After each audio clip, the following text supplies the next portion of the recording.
Audition? I have the best guitar in the world and I need no audition. Let me show you how it's done.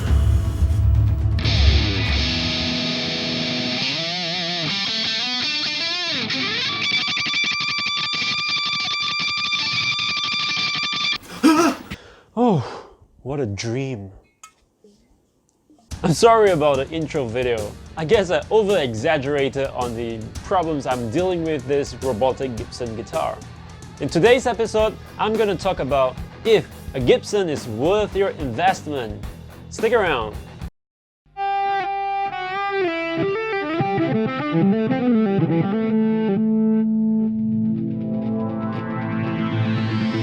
Now, of course, I can't be telling you if a Gibson guitar is actually worth your money or not, because that is really up to you to decide. Because there are people who really love the Gibson and there are people who think that probably overpriced and I can settle better for an Epiphone. And if you're like me, you want to know if the Epiphone is better or a Gibson is better, this video will help you decide if you should spend your money on the Gibson or the Epiphone. But before we do, let me share with you what we do in this channel. I talk about tips and tricks, top 10s, and all things guitar related, just like this episode. So if you're new to this channel, please consider subscribing as I will be uploading a new video every Monday. Right, here comes the age-old question. Should you get a Gibson or should you settle for an Epiphone? Here I have two beautiful Les Pauls that are equipped with the P90 pickups and they have pretty much similar specs. On my right is the controversial robotic Gibson Les Paul that comes with the G-Force Tronical tuners. And on my left is the Epiphone 1956 Gold Top. I believe between these two guitars there are their pros and cons, and if you should be spending your money on the expensive guitar or the cheaper guitar. So let's compare. Let's talk about the bad things first, right? So if you know and you have been following, you probably know about the case whereby Gibson line up two rows of Gibson Firebuds and they roll an excavator over it.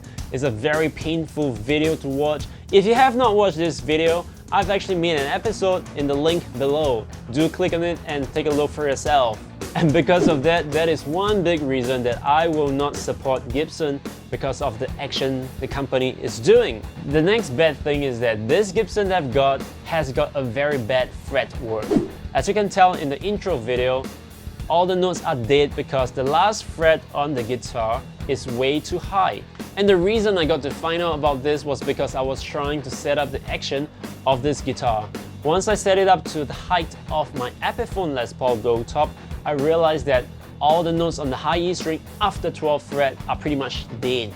I mean, I'll take it that Guitarra at this price level should be pretty much problem free. But here we are having a guitar that costs so much and giving me so much of trouble. Here I have to put out the disclaimer. This guitar is indeed a second-hand guitar and I have no idea what the previous owner did to it. All I know is, when I got this guitar, it has very high action. So high that it masks out all the dead fret problem. Have you ever used a clip-on tuner whereby the tuner just refuses to respond to the string that you're playing? This is pretty much the same situation here with the G-Force Tronical tuner. And the problem is that I cannot turn the tuner on by turning it, because that will spoil the servo in the tuner. Also to mention, earlier while I was setting up the guitar, as I was trying to string up the first E string, the biggest nightmare happened. The tuner just keeps spinning until the string snapped. I have no idea what button that I pressed wrongly that caused it to do so. This is something that I don't think should happen, but because the buttons of the tuner are at the back of the headstock, I have no idea what I'm pressing, so I hit it thinking it's the correct button, and then the worst thing, my nightmare basically happened. The fourth point, you would have guessed it, it is just way too expensive compared to the Epiphone. Pretty much any Gibson in the store can buy you a couple of Epiphone. So you gotta think, do you want more guitars or you want one good and expensive guitar? The final point is that the Gibson sounds way too close to the Epiphone. I would think that spending this amount of money would guarantee me a good tone much superior over the Epiphone, but as you can tell in the demo later on in this video, it sounds pretty much the same.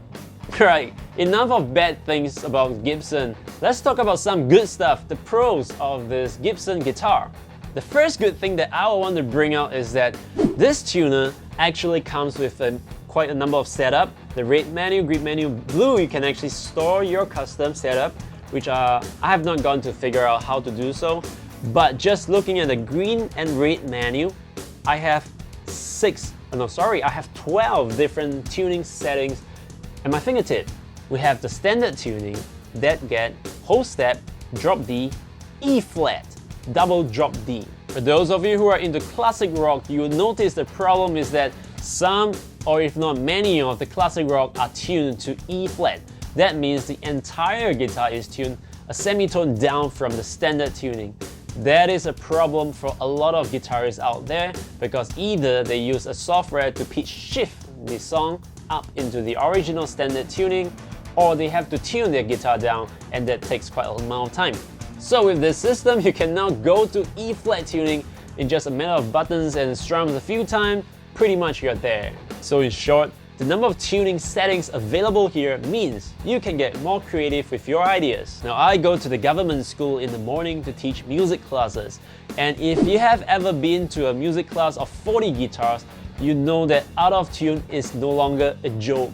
And to tune the 40 guitars in a class, what options do you have? You have to tune it one by one. So what I was thinking is that perhaps if this tuner can incorporate the Bluetooth technology, one fine day I might just be able to tune the entire 40 guitars of the class just with the click on my phone. And that will save me a lot of time. The third good thing is that this robotic Gibson guitar is no longer available as a brand new item. This means that it is a very valuable collector piece. The fourth good thing is that despite the Gibson sounds really similar to my Epiphone, it just sounds different. And I have to say that the difference is so inspiring. I mean, don't take my words for it. Watch the last segment of this video and decide for yourself. The fifth point. Okay, I'm not kidding here. I have no idea what fifth point should be. Perhaps you can leave it as a comment below and let me know that what is one thing that you think the Gibson is better over the Epiphone. Or if you want to talk about why the Epiphone is better than the Gibson, please let me know in the comment below as well. Well, doesn't matter if it is a Gibson or if it's an Epiphone, if it makes good music, it's a good guitar, right? So I guess for me, that's the reason why I have guitars after guitars. That is her problem. I need a drink. Before I go, I hope you enjoyed this little episode I made for you comparing the differences between the Gibson and the Epiphone P90 Les Paul. If you like this video, please don't forget to click the subscribe button. I'm Vinny, and I'll see you next Monday. Bye.